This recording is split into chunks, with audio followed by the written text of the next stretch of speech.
जैसे कि आपको मालूम है कि आज हम लोगों ने इस देश के प्रधानमंत्री जी के साथ वीडियो कॉन्फ्रेंसिंग में हम लोग शामिल रहे और दूसरे लॉकडाउन की स्थिति पर चर्चा हुई। कई राज्यों ने अपनी अपनी बातें रखी और चूँकि इस वीडियो कॉन्फ्रेंसिंग में समय के अभाव में शायद हमें बात रखने का मौका नहीं मिल पाया और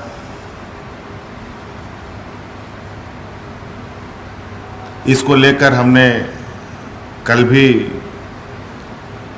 ही प्रधानमंत्री जी को एक पत्र भी लिखा था, जिसमें हमने आग्रह भी किया था कि हमें कुछ समय दिया जाए बोलने के लिए, और अगर कतिपय कारणों से समय नहीं निकलता है या समय नहीं मिल पाता है तो ऐसे स्थिति में हमारे इस पत्र को आज के वीडियो कॉन्फ्रेंसिंग का हिस्सा बनाया जाए और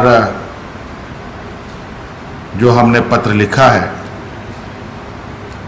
वो पत्र हूबहू हमारे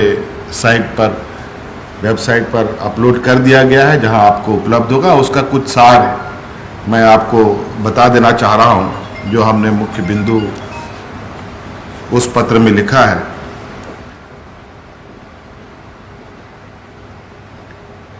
चर्चाएं सभी राज्यों ने किया, सभी मौजूदा बदलते हालात पर भी लोगों ने बातों को रखा।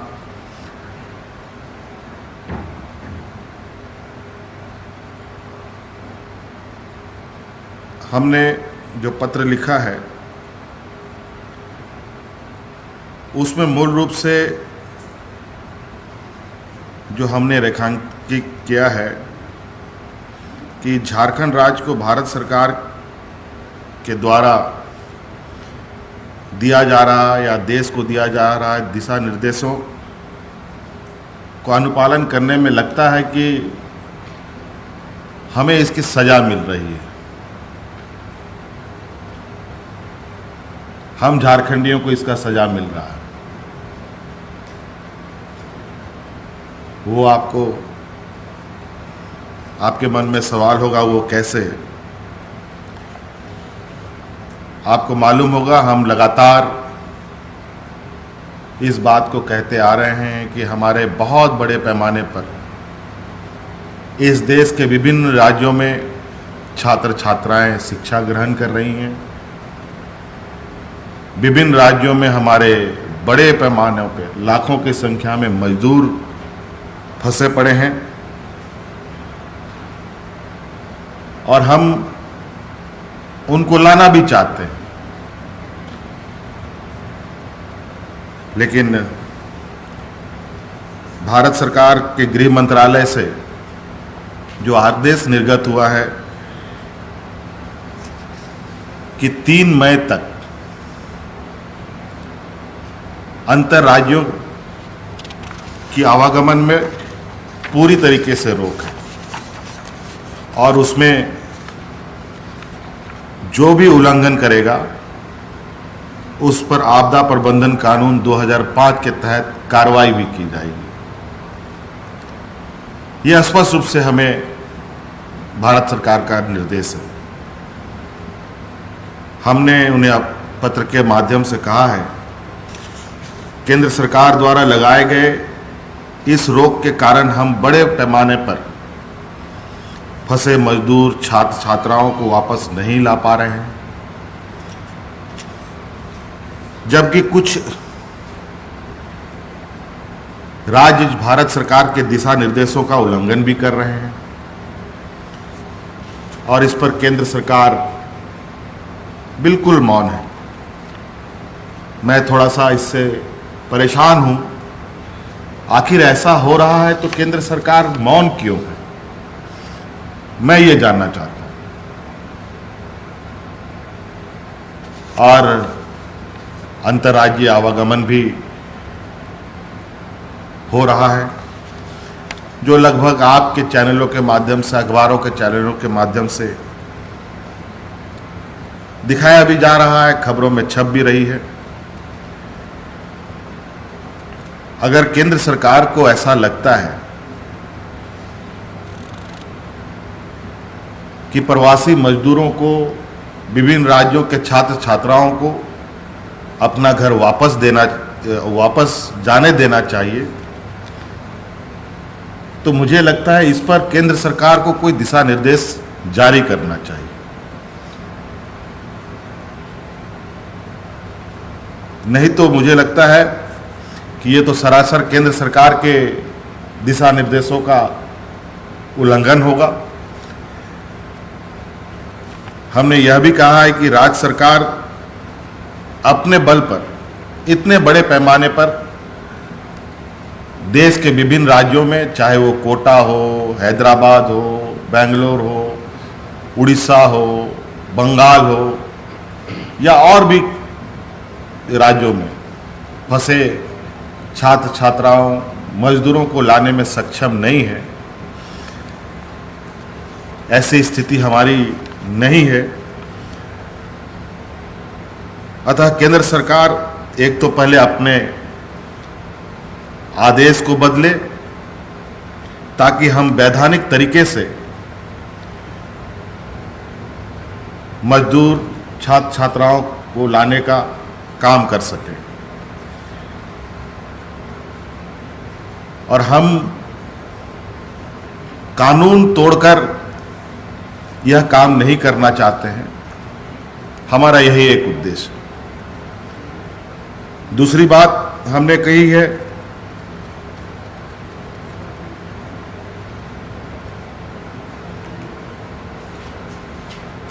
कि केंद्र सरकार ये भी तय करे और ये भी बताए जो बाहर फंसे मजदूर छात्र छात्राओं को किस प्रकार झारखंड वापस लाया जा सकता है। कोई असम में है, कोई जम्मू कश्मीर में है, कोई हैदराबाद में है, कोई बेंगलोर में है, कोई कोटा में है, कोई राजस्थान में है, कोई उड़ीसा में है। ऐसे अनेकों जगह किस तरीके से चीज़ों को हम ला सकते हैं।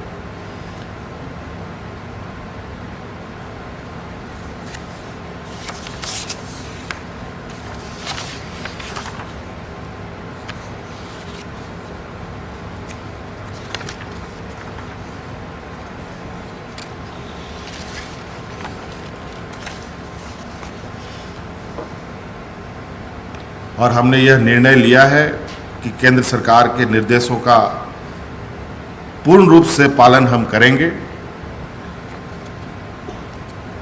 तथा उनके स्तर से इंटर स्टेट मूवमेंट पर लगाए गए रोक समाप्त करने संबंधित आदेश निर्गत होने का इंतजार भी हम करेंगे। अगर ऐसा कोई निर्देश नहीं आता है तो हम अन्य विकल्पों का भी हम सहारा लेंगे ताकि उन लोगों को हम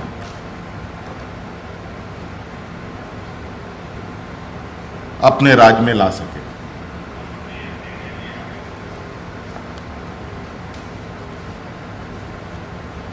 ये एक विषय हुआ। दूसरा विषय आपके समक्ष रखना चाहता हूं।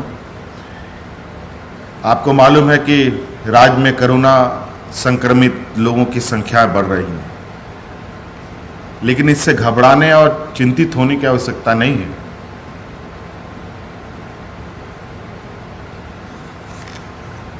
बल्कि हम अधिक से अधिक संख्या ढूंढ पाएं ताकि हम इस संक्रमण को पहचान कर बचाव के रास्ते निकाल पाएं। आज इसलिए सरकार की व्यवस्था ने इस संक्रमण में कोरोना पॉजिटिव लोगों को ढूंढने में जो गति दिखाई है, जो पहचान करने का काम किया गया है, ये राज्य सरकार के लिए काफ़ी मतलब कहा जाए अभी बहुत ज़्यादा खुश होने की ज़रूरत तो नहीं है, लेकिन संतोषजनक बात है। और हमारी ये चिंता है कि जल्द से जल्द राज्य के हर कोने से ऐसे लोगों की पहचान की जाए जो लोग संक्रमित हैं तथा उन्हें समुदाय से अलग रह करके उनके लिए उचित इलाज की व्यवस्था उनके लिए किया जा सके।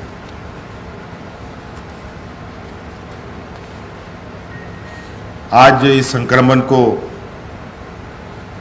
रोकने के लिए हमने कुछ बड़े फैसले भी लिए हैं। पहला फैसला वो यह है कि 2 दिन पहले जो भारत सरकार ने लॉकडाउन में रियायत देने की कुछ श्रेणी की दुकान खोलने का जो निर्देश दिया है, हमने उसे लागू नहीं करने का फैसला लिया है। जिस तरीके से संक्रमण हमारे यहाँ, जिस तरीके से संक्रमित लोग की तादाद अचानक बढ़ रही हैं, घट रही हैं, ऐसे स्थिति में 3 मई तक राज्य के किसी भी क्षेत्र में भारत सरकार के इस रियायत के आलोक में किसी प्रकार की कोई दुकानों को खोलने की इजाज़त या अनुमति नहीं दी जाएगी। लेकिन लॉकडाउन के दौरान पूर्व में जो खुली रही दुकान वो खुलती रहेंगी। दूसरा, आज हमने जो विशेष रूप से राज्य के अंदर सबसे चर्चित क्षेत्र रहा है पूरे राज्य के अंदर में, हिंदपीढ़ी को लेकर तमाम कोशिशों के बावजूद हमने यह पाया कि राज्य के विभिन्न क्षेत्रों से पाए जा रहे कोरोना संक्रमित का जुड़ाव या मूवमेंट कहीं ना कहीं हिंदपीढ़ी से हो रहा है। इसका मतलब हमारे हिंदपीढ़ी के जो हमारे वासी हैं वो आज किसी कारण से हिंदपीढ़ी से निकलकर दूसरे जगहों में जा रहे हैं जहां वहां पर भी लोगों को खतरे में डालना है। आप लोगों से आग्रह है, हमारे तरफ से हिंदपीढ़ी के लोगों से मेरा करबद्ध प्रार्थना है कि आप लोग जहां हैं वहीं रहें। अभी संक्रमण का समय है, सरकार पूरी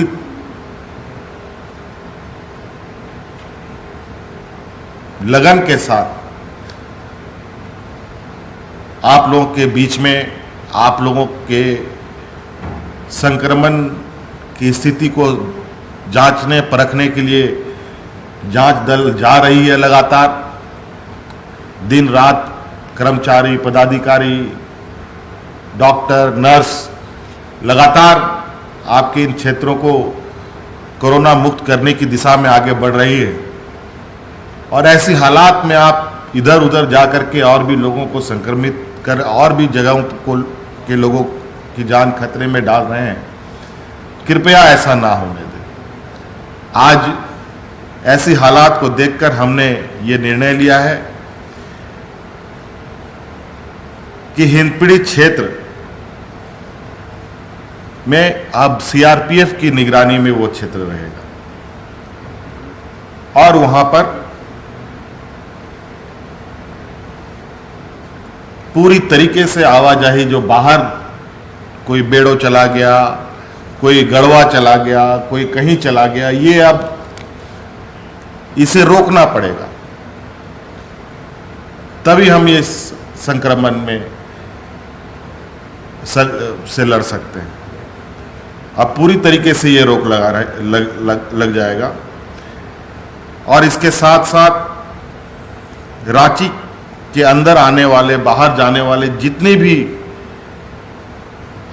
सीमाएं हैं, सड़कें हैं, उनको पूर्ण तरीके से सील कर दिया जाएगा और नियमानुसार ही अनुमान्य मामलों को छोड़कर सभी प्रकार की आवाजाही पर रोक लगाई जाएगी।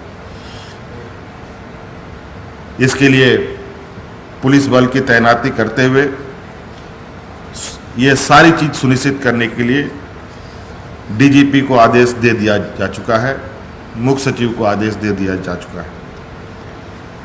हमने राज्य के अफसरों को यह भी आदेश दिया है कि राज्य के जिन क्षेत्रों में अभी संक्रमण नहीं हो पाया है, उन क्षेत्रों में संक्रमण फैलने से रोकने के लिए सभी आवश्यक कार्रवाई सुनिश्चित की जाए।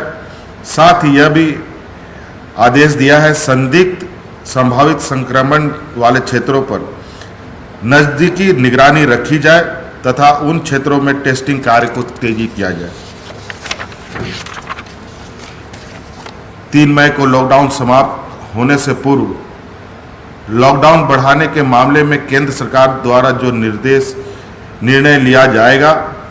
दिया जाएगा, उसकी समीक्षा कर हम झारखंड की स्थिति के आलोक में करेंगे। तदनुसार आवश्यक निर्णय हम लोग लेंगे।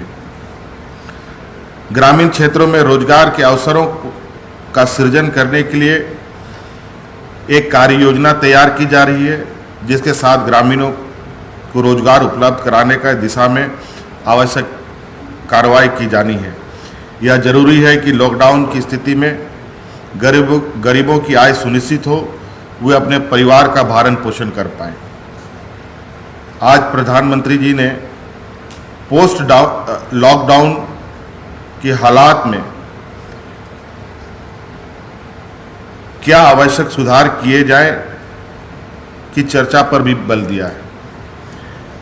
उनका आशय संभवतः उन आर्थिक सुधारों को लेकर है जिस देश में आर्थिक गतिविधियों को बल मिल सके, लेकिन इस काम में यह भी सुनिश्चित किया जाना आवश्यक होगा कि ये सुधार देश के गरीब किसानों के हित में हो।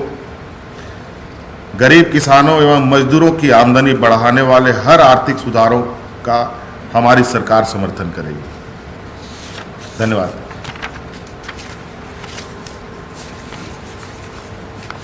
सर, ये जो सीआरपीएफ है, ये सिर्फ हिंदपीढ़ी में ही नहीं है, पूरे रांची शहर में, क्योंकि डीजीपी ने पूरे रांची की बात की थी। देखिए, अब लगभग पूरा रांची और जिलों की अपेक्षा ज़्यादा चौक करने के साथ बंद किए जाएंगे।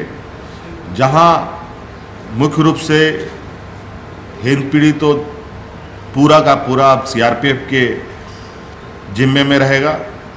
आवश्यकता अनुसार सीआरपीएफ की जहां उपलब्धता महसूस होगी रांची जिले के अंदर, वहां उनका सहयोग लिया जाएगा।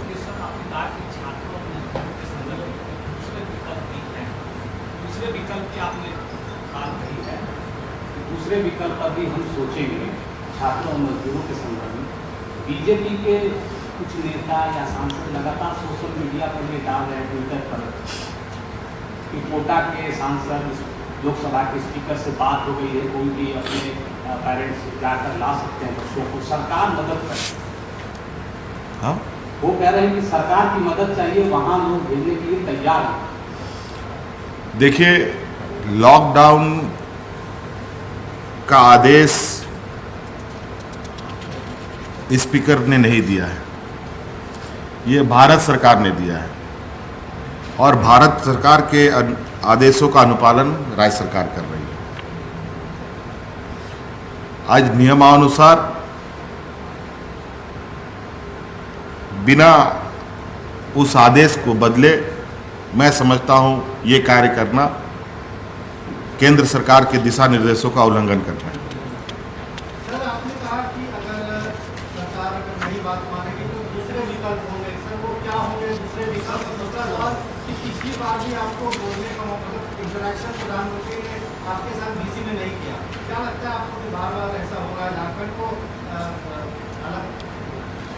देखिए, वो भारत सरकार का विषय है, हम इस पर अभी कोई बात नहीं करना चाहेंगे। लेकिन हमने कल ही इस विषय पर पत्र लिखकर माननीय प्रधानमंत्री जी को अवगत करा दिया है और उस पत्र को आज के इस वीडियो कॉन्फ्रेंसिंग का हिस्सा मानते हुए हमने उनको पत्र लिखा है, जो पत्र आपको उपलब्ध हो जाएगा। और इस विषय पर हमने मार्गदर्शन मांगा है और वो ये भी जानते हैं कि कई राज्य ये काम कर रहे हैं, उसके बावजूद केंद्र सरकार मौन है। आखिर क्यों?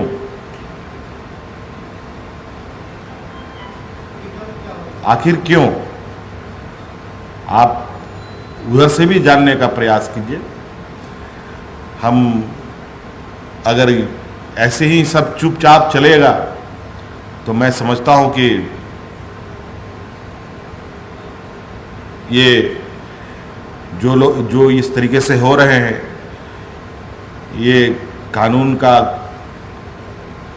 केंद्र सरकार का दिशा निर्देशों का उल्लंघन है और इसके लिए और भी फोरम है, हम लोग उस विषय पर आगे बढ़ेंगे। हमने कहा है कि हम दूसरे विकल्प का भी हम सहारा ले सकते हैं, ज़रूरत पड़ेगा तो कल हम कोर्ट भी जाएंगे। सर, आपने कहा कि हिंदपीढ़ी से लोग बाहर गए, संक्रमण फैला, अब ऐसा नहीं होगा।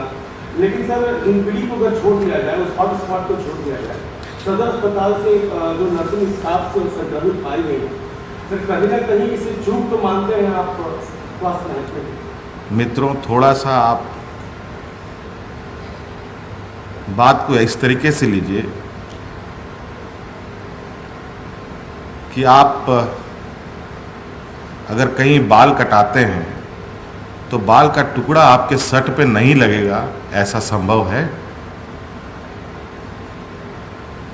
लेकिन सर, जब हॉटस्पॉट आज ये ऐसी चीज है, आज वहाँ लोगों को इलाज नहीं भी किया जाए, ये भी मानवता का खिलाफ। आज एन केन प्रकारेण पूरे राज्य की निगाहें और राज्य की स्वास्थ्य व्यवस्था आज पूरी तरीके से सरकार के कंधे पर है। आज जिस तरीके से चीज़ें आप देख रहे हैं, इतना आसान नहीं है। आज हमारे स्वास्थ्यकर्मी अपने जान जोखिम में डालकर ये कार्य कर रहे हैं। आज आपको ऐसी स्थिति पर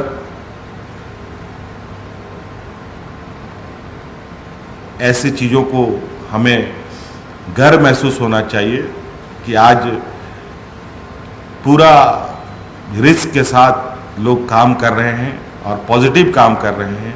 आज कुछ ना कुछ ऐसी छिटपिट चीज़ें होंगी ज़रूर, जहां लोग नहीं बताते हैं कि मैं संक्रमित हूं और वहां उसका इलाज होता है, इलाज करके चले जाते हैं, पता चला वो संक्रमित निकले और पता चला जो उनका इलाज किया वो भी संक्रमित हो गए। ये तो एक कहा जाए कि ये एक, इसको हम कैसे कह सकते हैं, ये आप लोग खुद भी अपने स्तर से इसका आकलन कीजिए। लेकिन मैं ये समझता हूँ कि ऐसे स्थिति पे जो लोग हमारे स्वास्थ्य सेवा पर विश्वास रखते हैं, मैं उनको भी विश्वास दिलाता हूँ कि हर संभव राज्य की स्वास्थ्य व्यवस्था उनके साथ मजबूती के साथ खड़ा रहेगा। मुझे जांच का दायरा भी बढ़ाने का इरादा है क्या? जांच के दायरा में मतलब जितना भी जांच हो रहा है उसको बढ़ाया जाएगा क्या? जांच की व्यवस्था हो गई? बिल्कुल बिल्कुल, जांच की व्यवस्था, जांच जितना अधिक हो सके हमारा प्रयास है। राज्य का 3.25 करोड़ अगर जनता है तो 3.25 करोड़ जनता हो का जांच हो, ये प्रयास हो, तभी हम एक बेहतर विकल्प की ओर जा सकेंगे।